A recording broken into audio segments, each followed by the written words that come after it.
Light नहीं है, light मारना लाइट तो मारेंगे लेकिन उधर bomb light bomb bomb bomb पीला कर दो पूरा भाई।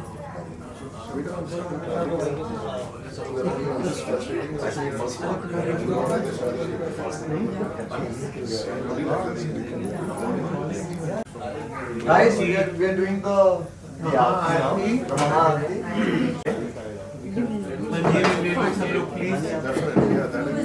सबको बुला ले। नानी को एक लेके दिखा दे।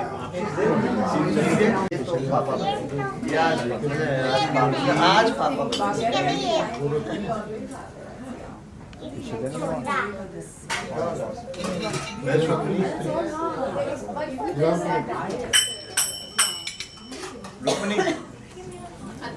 and guys come in front yola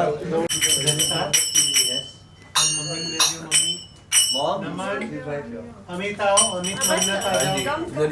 आगे आओ आप आगे everyone in the family come here. should we all also be on one side या वन साइड मोबाइल ही डालना है ना।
गगनसदृशं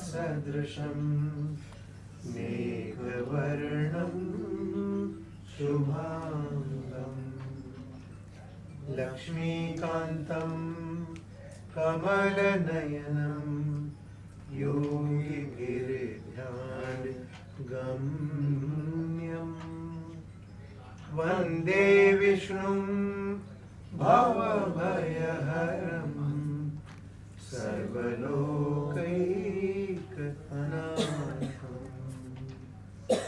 त्वमेव माता च पिता त्वमेव बन्धुश्च सखा त्वमेव विद्या द्रविणं त्वमेव सर्वं मम देवदेव। गणपति बप्पा मोरया, मंगल मूर्ति मोरया, मंदिर मामा की जय।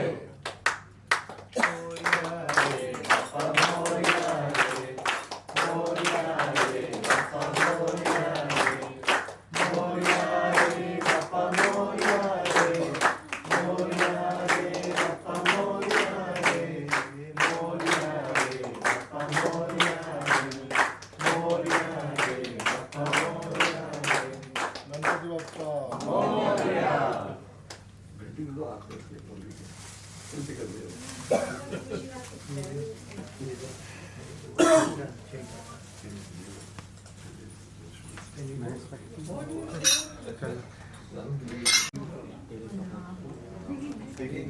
Maybe you can come pictures out there. You're the tallest. You'll be seen from wherever you are. या थोड़ा सा थोड़ा सा बप्पा को भी दिख रहा है डन इधर आ स्माइल प्लीज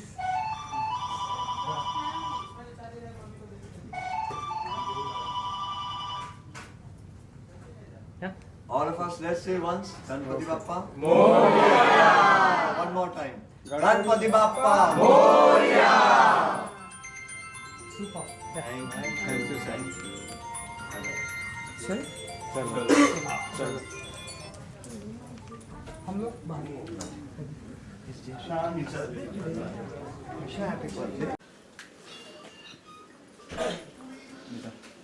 नहीं बंद कर देना 2 मिनट अभी तुम लोग या तो इस साइड या वहाँ से 2 मिनट आ जाना वहाँ पे खड़े हो रेडी जी सबसे पहले तो गणपति बप्पा की ढेरों सारी शुभकामनाएं।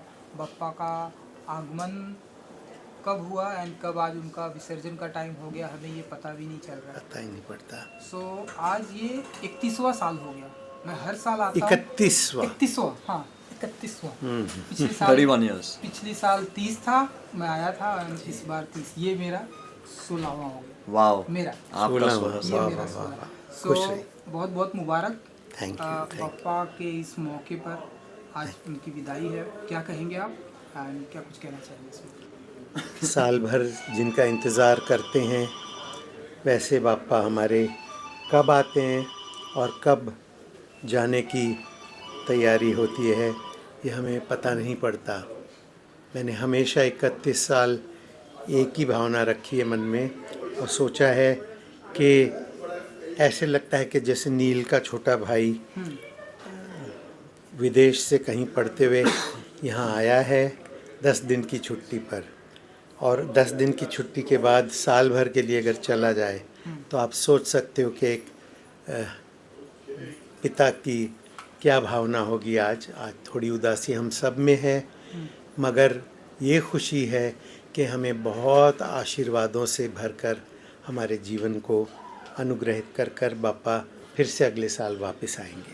बिल्कुल नील जी पूरी फैमिली में देखता हूँ एनर्जेटिक रहती है ये पूरे जितने दिन पापा रहते हैं जी 11-12 दिन जितने भी दिन तो क्या कैसे घर में ये किस तरह का माहौल होता है कुछ बताना चाहेंगे आप मानिए नहीं बस आज सुबह मेरी बात हो रही थी रुक्मिणी से मेरी बीवी से और मैंने उनसे कहा कि अगर ये कुछ और होता अगर शूटिंग होती और 10 दिन लगातार शूट करना होता और इस पैमाने पे जहाँ सुबह से लेके शाम तक अगर एंटरटेन करना होता बात करनी होती और लोगों से उन्हें हमारे घर में अगर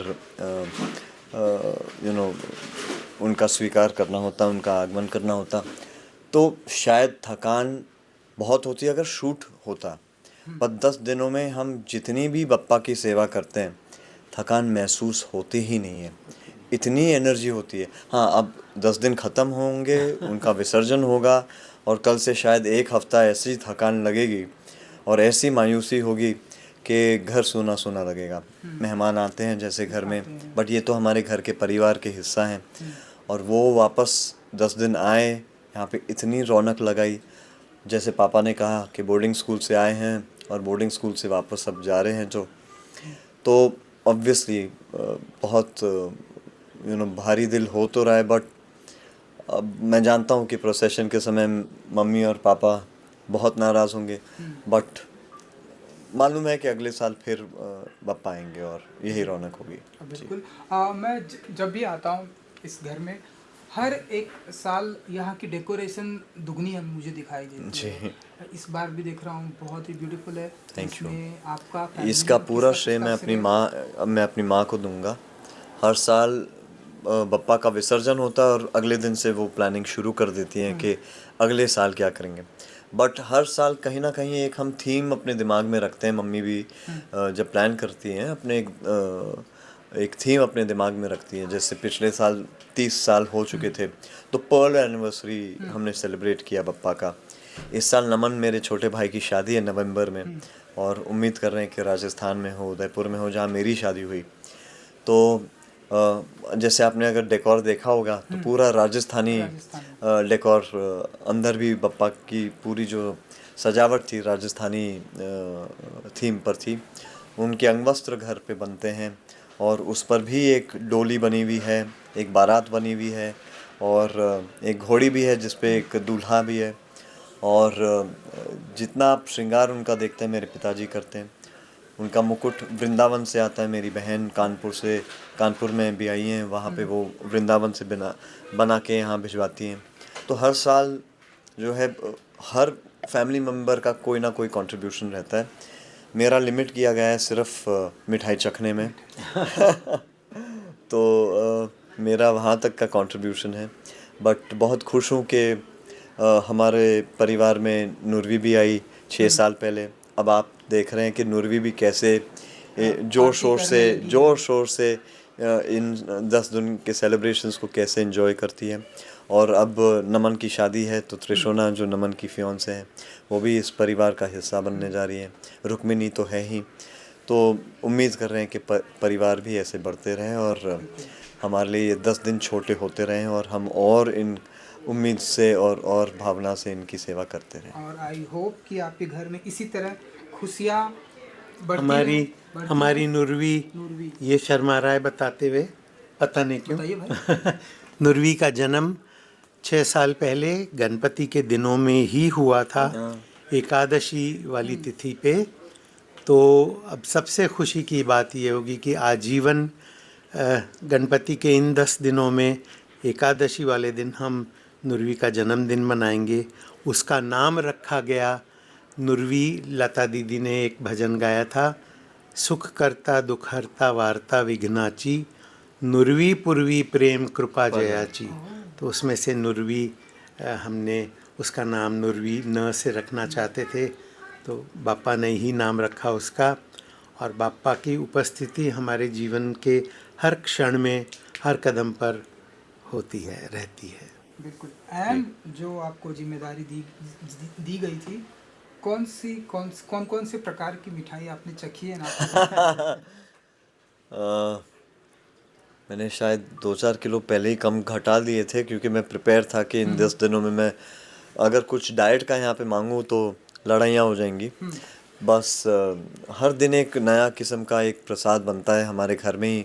हम कभी भी बाहर से प्रसाद मंगाते नहीं, हम घर पे ही हर दिन उनका भोग लगाते हैं और प्रसाद जो है जो चढ़ाते हैं हम और जो हम अपने दोस्तों में और हमारे परिवार के सदस्यों में बांटते हैं। तो घर पे हमारे महाराज जी हैं जो वो बनाते हैं। तो मेरा सबसे पसंदीदा जो है वो खोपरा पाक है। बट ऑब्वियसली मोदक बनते हैं, लड्डू बनते हैं। कल उन्होंने एक मिक्स फ्रूट की एक मिठाई बनाई जो अब तक मैं खाए जा रहा हूँ। ये अपने आप को दिलासा दे रहा हूँ कि मिक्स फ्रूट है तो शायद इट्स हेल्दी ऑल्सो, क्योंकि ड्राई फ्रूट्स होंगे उसमें, अंजीर है, खजूर है। बट आई थिंक कहीं ना कहीं ये पच जाता है अच्छे से। ये सिस्टम में शायद दिखता नहीं है। अब जैसे कहा कि 10 दिन बाद सब दिखना शुरू होगा। नील की दादी गुजरातन थी, मेरी माँ गुजरातन थी, तो मोहन थाल और मगज़ ज़रूर बनता है भगवान के लिए। तो अब बप्पा का विसर्जन का वक्त आ गया है। जी। हम सभी को बुरा तो लगता है, लेकिन अब धीरे धीरे आदत सी पड़ जाएगी। एंड इसके बाद अब क्योंकि मैं देख रहा हूँ काफ़ी फिट लग रहे हैं आप जी। क्या कुछ पाइपलाइन में है अगर कुछ? जी हाँ, एक बहुत ही अच्छी एक फ़िल्म कंप्लीट कर चुका हूँ मैं, और जिसके बारे में अनफॉर्चुनेटली आजकल ट्रेंड बन गया है कि स्टूडियो वाले आपसे पहले ही लिखवा देते हैं कि आप अपनी फ़िल्म के बारे में कुछ बता नहीं सकते। तो लोगों को लगता है कि शायद काम नहीं कर रहे हैं क्योंकि हम बता नहीं पा रहे कि हम कर क्या रहे हैं। तो वो है, बट पहले ही दिन हम लोगों ने मेरा ही पहली वेब शो, तो फिल्म के अलावा एक वेब शो मैंने हाल ही में कंप्लीट की है। जैकलीन फर्नांडिस, बमन ईरानी जी, सिद्धार्थ निगम, सुमेध और बहुत सारे उम्दा कलाकार हैं उस शो में। उसका नाम है गोट्स, और जियो क्रिएटिव लैब के आदित्य भट्ट जी ने इस को लिखा है। अभिषेक शर्मा जी इस फिल्म के इस शो के निर्देशक हैं। सागर ठक्कर जी जो हैं प्रोड्यूसर हैं, और जियो स्टूडियोज़ की ये प्रोडक्शन होंगी। तो बस उम्मीद कर रहा हूँ कि आप सभी को पसंद आए। बहुत ही अलग किरदार है मेरा इस वाले में। रोमांटिक होगा? जी हाँ, म्यूज़िकल है। जी हाँ, मेरा भी म्यूज़िकल है। और क्योंकि मैं एक म्यूज़िक लेगेसी को बिलोंग करता हूँ, मेरे दादाजी, मेरे पिताजी आप जानते ही हैं मशहूर प्लेबैक सिंगर्स हैं, तो कहीं ना कहीं मेरा मन था कि मैं कुछ म्यूज़िक से जुड़ा हुआ मैं कुछ कर पाऊँ। और मैं खुद पियानिस्ट हूँ, पियानो बजाता हूँ, तो उम्मीद तो थी मगर खोज भी थी कि कुछ अगर OTT पे आ रहा है कुछ, तो कुछ अपनी ऑडियंस के लिए कुछ नया लेकर आऊँ अपने पॉइंट ऑफ व्यू से, क्योंकि वो मार धाड़ वाली फिल्में देख चुके हैं, थ्रिलर्स मेरे से देख चुके हैं, और ऑफर्स जो आते रहते थे उस समय तो थ्रिलर्स ही थे। तो पहला वाला कम से कम मुझे ये था उम्मीद कि मैं उनके सामने कुछ नया लेकर आऊँ, और मुझे उम्मीद है कि आप लोगों को ये पसंद आए। लास्टली माने कि डैडी की कुछ झलक दिखेगी इस म्यूजिशियन जो आप में हैं, किरदार करने वाले आप? मेरी प्रेरणा और मेरा इंस्पिरेशन तो मेरे पिताजी ही हमेशा म्यूज़िक को लेकर, और मेरी लाइफ में मैं हमेशा अपने पिताजी को ही अपनी प्रेरणा मानता हूँ। इनफैक्ट जितनी भी अगर मुझे गाइडेंस मिली हो इस इंडस्ट्री के बारे में जानना, या कैसे काम करना, या कहाँ और किस कम उम्र में शुरुआत करना, मैं अपने पिताजी को अपना गुरु मानता हूँ उस पॉइंट से। उन्होंने बहुत ही कम उम्र में मुझे एक बहुत बड़ी सीख दी है ज़िंदगी में, और मैं उनका हमेशा आभारी रहूँगा उस पॉइंट से। बट मगर ज़रूर इतना कहना चाहूँगा कि सॉरी गाइस, नमस्ते कहना चाहूँगा। हाँ जी, सो नहीं, बट आई एम सेइंग कि मैं ज़रूर इतना कहना चाहूँगा कि इस शो में इस किरदार के पास जब ये किरदार मेरे पास आया, तो पहला जो फ़ोन कॉल गया वो मेरे पिताजी को था, और मैंने उनसे कहा कि म्यूज़िकल है, और इसके एक्सप्रेशंस, इसका कैरेक्टर, इसका जितना भी मुझे आइडिएशन करना होगा और इसकी स्टडी करनी होगी, वो मुझे आपके साथ ही करना होगा, आप ही को देखकर करना होगा, और आपको मुझे हर पॉइंट पे करेक्ट करना होगा। तो मैं उम्मीद कर रहा हूँ कि जो पर्दे पे दर्शाया है इन्हें भी ठीक लगे, क्योंकि म्यूज़िकल है तो डर लगता है, इसलिए अभी तक तो अपना म्यूज़िक डेब्यू किया नहीं है, बट बहुत जल्द वो भी होगा। बट आधे समय तो डर लगता है कि जब आपके पिताजी और आपके दादाजी इतने इलस्ट्रियस सिंगर्स हैं, तो आप भी कैसे उस चीज़ को हैंडल करें। हाँ जी, चलिए जाते हैं। मेरे लिए मेरा बेटा सर्वश्रेष्ठ है, और चूंकि मेरा बेटा है इसलिए नहीं, वाकई सर्वश्रेष्ठ है। बहुत उम्दा अभिनेता है, और जो किरदार इसने वेरीड रोल्स किए हैं उसमें हमेशा सबसे अनोखा रहा है, और मुझे बहुत गर्व होता है मेरे बच्चे पे। क्या बात है, थैंक यू। चलिए तो गणपति बप्पा मोरया, मंगल मूर्ति मोरया। थैंक यू जी, thank you so much. Thank you.